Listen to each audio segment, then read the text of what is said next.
Hello my fellow YouTubers, welcome to another awesome episode of Gone Gliding. My name is Jason and today's episode is lesson number 16 here in Utah at the south side of the point of the mountain.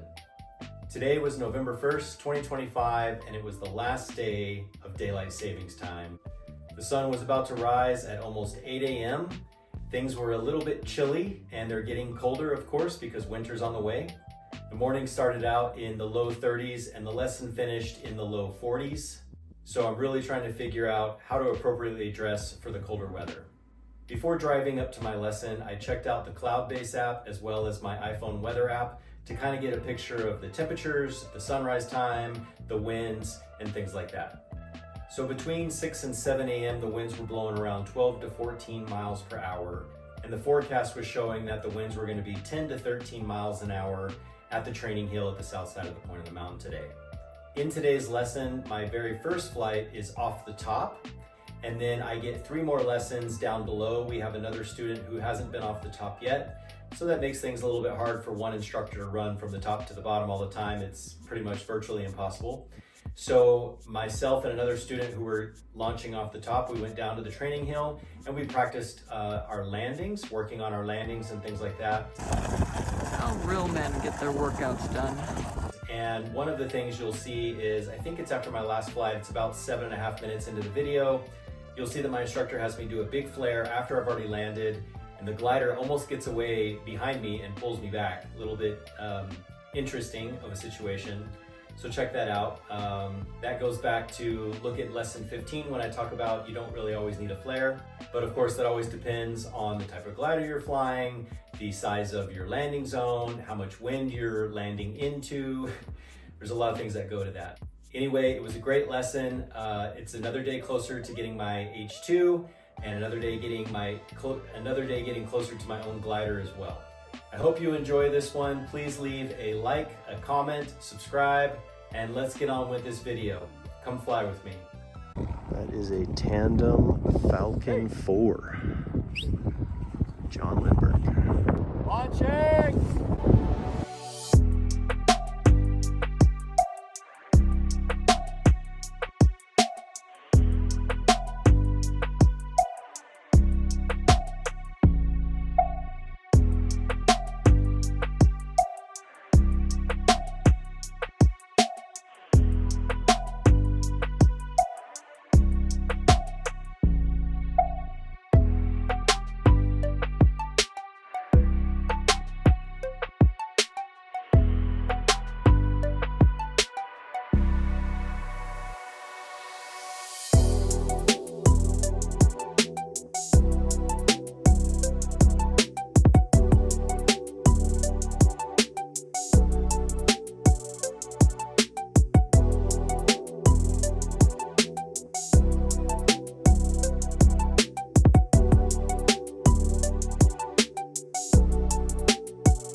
Launching!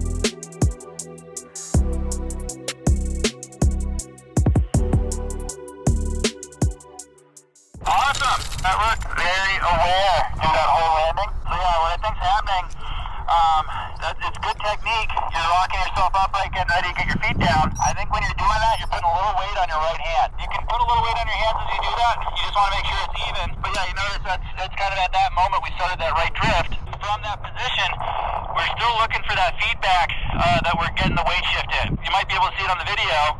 When you're trying to do that left input, we're cross controlling. You're kind of twisting your shoulders rather than moving those hips as we're starting to focus on our flare. That one looked really good. Definitely saw you paying attention to everything that was going on there, which makes the landing a lot harder. So good job saving it. So just kind of remember how that felt. Good job getting your feet down, kept the glider flying. That one looked really, really smooth. And it's, yeah, just being able to, because sometimes we're just going to do that, but being able to still just give it that little bit of an input to correct, even if we're in the flare, will make a huge difference. So nicely done there. That's going to be pretty easy to fly over. Is he a little distracting right there? No. Okay. You're pretty comfortable with where he is? Mm-hmm. Okay. But with him there, we're going to wait for a good breeze before we get going. Radio check, radio check. Launching!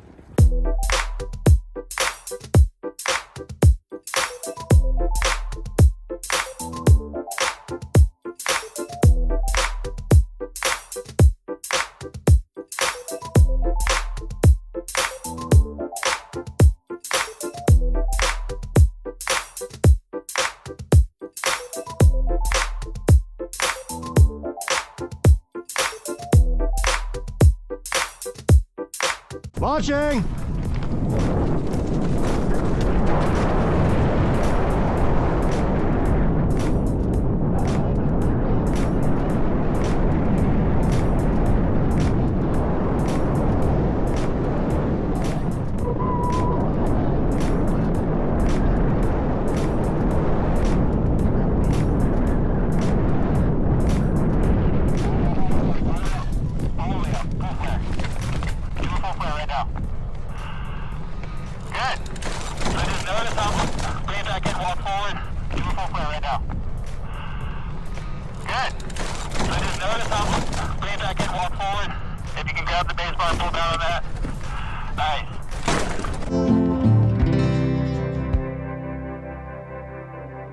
Alright, just wanted you to do that to see how much you had left. So, nice and windy. Really good job getting your feet on the ground. Landing looked awesome. Straight as an arrow. Didn't even really see the issue we've been talking about, which is awesome. It means you've addressed it really well. So that looked really good. Landing looked good as well. Might be a little tense, which is causing you to kind of rest the bar from continuing out. Looks very in control, very reasonable landing. But yeah, that's why I wanted you to see how much was left there. Because I think if you'd let it out just a little bit more as you were putting your feet down, would have been just that little bit more gentle. We could have got a little bit slower. But that was a really, really nice looking landing. Well done. Good control in the air as well. Definitely difficult to get a new flight plan while you're in the middle of like a 20-second flight. So really good job adjusting and making that work really well.